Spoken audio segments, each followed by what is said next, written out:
Hey everybody, and welcome to Rogue Legacy. This game's been out for a little while, but my computer kind of went nuclear and I lost all my save file, and there's been an update recently, so I figured it would be pretty cool to play through it again. Now, I play with, I personally prefer the Xbox controller for this game. I'm not going to say which is better. Most of the time I prefer using a mouse and keyboard, but because Rogue Legacy tends to be a little bit more of a platformer kind of combat type thing, I just prefer the controller. So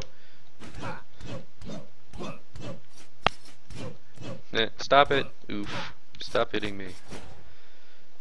So this game's pretty interesting for those of you who haven't played it. Basically, you are playing as a family that has found this castle, and we want to enter it to defeat the final boss. These are the 4 seals from the 4 different sub-bosses, and then the major bosses in there. And we're going to find a bunch of journals. Treason! An assassin has wounded my father, the king. To bring order back to the kingdom, he has sent my siblings and I on a quest to save him. Together we will venture into the cursed woods and enter Castle Hamson. This cursed castle has stood on the edge of the edge of the woods, since time immemorial. But rumors say that within it dwells an item which will cure any ailment. Tonight I will get a head start over my brothers and sisters, and set forth on my quest while they lay asleep. To fail this quest would be an embarrassment to my name. So these are journals of people that have already passed. Oh geez. So I only have 100 health to start with. That was a pretty hard room to start with. So basically our goal here is, we are a family who's found this castle, and our goal is to collect a bunch of money from it, and then at the end of the run, which is when I finally die, or beat the game, that also I guess ends the run, but when I die, I will take all the money that I've collected, oh jeez, literally all the money I've collected, and use it to improve our manor, which will improve further generations. So basically I've died, but my child that I left at home has lived on. I'm not ready for a room like that. So there's also a lot of mechanics going on in this game, and there's a lot of different enemies. I mean, there's not a ton of mechanics, but there's a good number. There's enough that it's not going to be I would be paused in a few different rooms for a long time, and these runs can be short, they can be long. If they're short, I'll probably do multiple. I'm here to give you a chance for a lifetime. Literally, because this is just one lifetime. So basically, if I pay a quarter of my money, I don't have enough money for it to matter. Nothing. So I lost 75 gold, which actually I probably shouldn't have done, but it was worth the risk, because it wasn't that much money. Basically, this room is a don't take damage room. There's a fairy chest on the other side of this room, which, as you can see on the map, is decently long. If I don't take any damage on my way there, I can open it and get a rune. Runes can be equipped and can be really useful. I'm gonna go down. I don't like that room. I'll probably take a good amount of damage, and I don't have that much health. Good, I can one-shot these guys. Basically, almost everything is destructible, and every penny I can get is worth it. Oh boy, so I'm about to die. One more hit and I'm dead. Everything seems to be hitting me for about 20. I'll probably do more than one run this first time. I don't think I can get through that without taking damage. So sometimes pictures are fake, which is dangerous, and this guy has kind of a ranged attack that I don't want to catch me.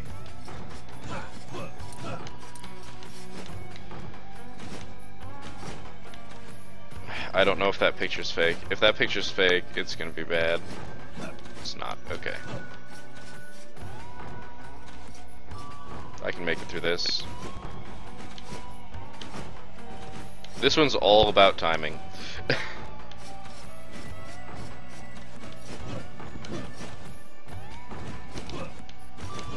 So that mage is shooting fireballs.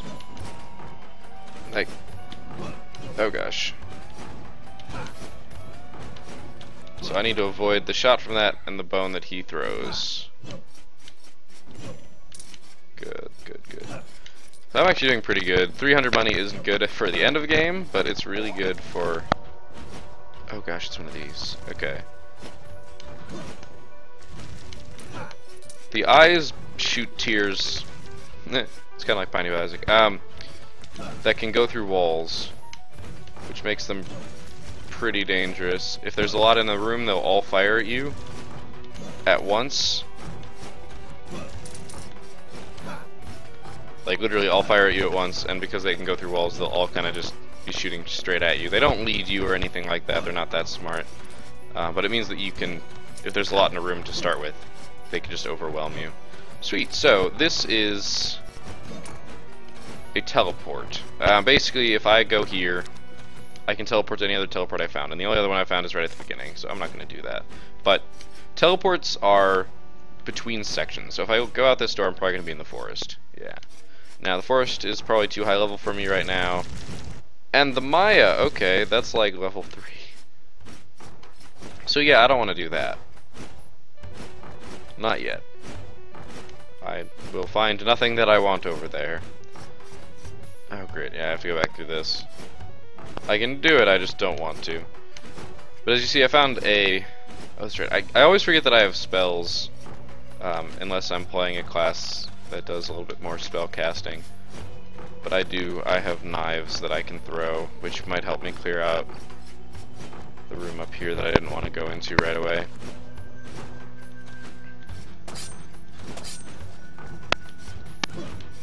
So if you kill an enemy, it'll go away. It won't ever come back. Yay. Alright, so now I can survive 2 more hits.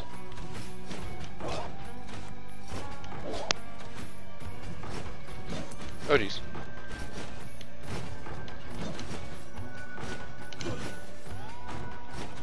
But if you only damage an enemy and leave the room, it'll heal. So you don't really have the luxury of kind of doing whatever you want. Ah, so that was a fake painting. But I got it, so it's okay. Fake paintings are really annoying. So these spikes, when you step on them, they detect your pulse in your feet. See, that painting is fake. You notice how it wobbled. Unfortunately,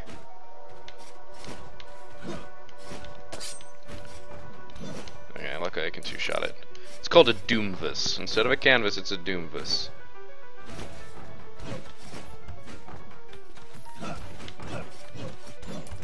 Alright. Good, that room wasn't that bad. I'm up to $678. Oh jeez, oh jeez, oh jeez. Yep.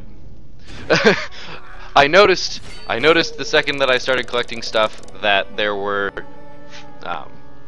fire cannons on the side, and I tried to get out. Those green circles, if you attack them, then they expand into a platform that you can stand on, and I had to get that to escape the room. So I was slain by a wall turret. We have some nice parting words. Upgrade your classes early to obtain powerful class abilities. So it's listed all the enemies that I've killed, which is a good number. I've seen more, and then we're back. We're back to the starting element. So I can choose my heir. This is where the game kind of gets a little interesting. I think it's kind of the game's claim to fame. So as you can see off to the left, Sir Lee the Heroic Knight. That's who I was. This is the first guy from when you play the tutorial. I did not play the tutorial for camera because I don't like the tutorial. It's kind of boring.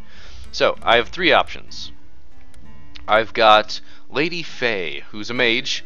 So every single time I get a kill, I get some mana back. The trait is OCD. So if I destroy random things from just from the scenery, like tables and boxes and barrels. Yes, barrels. If I just destroy stuff, then I get some of my magic power back, some of my mana, if you prefer that terminology, which is it's convenient. I mean, I destroy everything anyway because they always have a chance to give you money, but that guarantees some mana power restoration. The reason why I don't like Lady Faye is her spell is Blade Wall. Blade Wall's, in my opinion, not really that great of a spell. It creates a giant blade in front of you, and it can block enemies and it does some damage, but overall, it basically just kind of blocks you into a corner. If you're in a bad spot, you stay in a bad spot. It doesn't really stop all the projectiles. Lady Priscilla is another mage. The trait is dwarfism. I never get to ride roller coasters, but really short and small, which means that I can get into smaller spaces. There are some small hidden tunnels that only dwarfs can get into, which can be pretty useful. PAD, peripheral arterial disease. Basically, it says no foot pulse. If you remember, I made sure to explain that the spikes sense your pulse in your feet. This means that I can step on spikes and not care. Conflux is her spell. It launches orbs that bounce everywhere. They're kind of like, they look like little maces. When they run into each other and some other stuff, they slowly disappear. And Lady Antoinette is another mage, so we're getting a mage. And hypergonadism means that I'm permaroided. Sounds very inconvenient for a lady. But my attacks knock enemies back further. Also a dwarf. But the spell is also Blade Wall, so I think I'm going to have to go with Lady Priscilla. So, I pick Lady Priscilla, and then I get the option of starting my house, which I only have the smithy, which is 50 gold. Have to buy it. As you can see, all of a sudden I have part of my manor. The blacksmith can build the finest equipment in the world, turning you into a veritably virtuous, violent villain vaporizer. Gathering blueprints will give him an even wider array of assorted armaments for your armory. So, alliteration aside, this is the first person that you have to get. You have no options. So now I can either increase my health or increase my mana. I find increasing my health to be more useful. But now that I've put a point in there, I also get to upgrade my knight. So, all my knights are now paladins. Promote your knights into paladins. Through rigorous training, paladins have learned how to block blows from any direction. Basically, if I were to pick a knight, which I didn't have an option of a knight in this case, but if I had an option of a knight, then I would have just gone, hey, now you're a paladin. So I won't ever see the knight option again. It'll just always be paladins. And paladin special abilities, if you press Y, you block incoming damage. If you're about to take damage and you hit Y, you take no damage. But it does cost you magic power, or mana. Equip up. So, I didn't find any blueprints. But if you do, as it mentioned with the blacksmith, he can make you more armor. You are limited in your weight with your armor. So, right now my current weight is 50 pounds. I can carry 50 pounds of armor, and then I can actually do stuff. Unfortunately, I don't have much armor, so I kind of have to buy this though, because then I get more options. So I still have 418 gold. I can unlock the Enchantress. So, if you remember that fairy chest that I talked about, if I had taken no damage and gotten across that room, I would have been able to open a fairy chest. Now, a fairy chest contains a rune, and if you get a rune, you can buy them from the Enchantress, which is pretty nice. Or the Architect. I don't really like the Architect. I don't tend to use him. But basically what he does is, if I unlock him, which I'll unlock the Enchantress first. I'll explain the Architect when I unlock him if I choose to. Yes, so the Enchantress can empower your body with magical runes, making you better, stronger, faster, jumpier. Find runes to increase her repertoire of body-modifying talents. Her crystal ball is just for show. But she gives me the ability to upgrade my mage. I can't actually afford that. That would be pretty neat, because I would go from having a mage to having an archmage instantly. Magic damage up. So this would just increase the magic damage that I would do, basically by increasing my intelligence. It kind of works on a slightly D&D, not particularly, but slightly. So the other thing to note is that to re-enter the castle, I have to pay all my money to Death. Death is standing by the entrance to the castle and says, you must give me all your money. Eventually you can reduce that with some upgrades, but it's pretty much always a significant amount. So you want to spend as much as you possibly can here.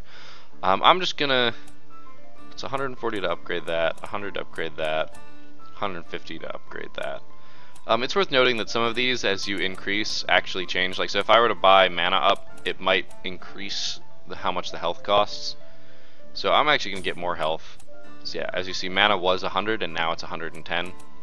It just makes it harder to just buy a ton of them. You kind of have to make a decision. I think the most, yeah, and this went up to 360 from 350. It's worth spending the money, despite the fact that it increases the cost of everything. I'm going to take the magic damage up. See, now that's up to 370. It just means that you have to get more and more money each time. I'm tiny. So, this is the blacksmith. He says, "Welcome, hero. Maybe you can help me. I used to be the greatest blacksmith in all the lands, but one day the monsters of this castle attacked my smithy and stole all my blueprints. Without those blueprints, I can only make cutlery and stuff. Please bring back any blueprints you find. I can build the most amazing equipment ever. Ever. At a price, of course." So, right now, all I can get, and I guess I should have checked to see money, but I can get the Squire Sword, which will increase my damage, but as you can see, it adds 15 pounds, 15 kilograms, actually, I think is what it's in. And I've also got the Squire Helm. They're basically kind of all the same. They give you some bonuses. I actually don't know if it doesn't give you any chest plates to begin with. Gives you some Squire limbs, and I don't have a cape. And as for the Enchantress, "Hello, hero. Could I borrow your ear for a moment? I'm in need of your help. I used to be a very powerful enchantress, but one day the monsters of this castle invaded my dreams and stole my knowledge." That would be pretty terrifying. "They encased that knowledge in runes, and without those runes, I suck at my job." It's nice that this game has kind of a sense of humor about itself, at the very least. "Please, hero, if you find any runes, bring them back to me, and then I'll sell it back to you at a profit." So currently we already have the sprint rune, so I wish I had that. It's a really nice rune, but basically you get one rune for each piece of armor, each slot. You don't actually have to have a piece of armor to have the rune equipped. So right now my options are a double jump rune and a dash rune. Both are really good, and I will probably buy before anything else. But since my Binding of Isaac runs are all particularly long, I'm actually just going to leave it to about one generation per video for Rogue Legacy. So hopefully you enjoyed my first run. I did pretty well. I'd like to say that my manor has shaped up nicely, considering I only had about 700 gold at the end there. Please like, favorite, and subscribe if you like what you see and would like to see more. As I've mentioned in some of my other videos, if I see more subscribers, it means that I know that my content is getting out to people who want it. Please feel free to leave a comment on what you liked, what you didn't like, what you'd like me to explain a little bit more about the game, and hopefully I will see you guys next time.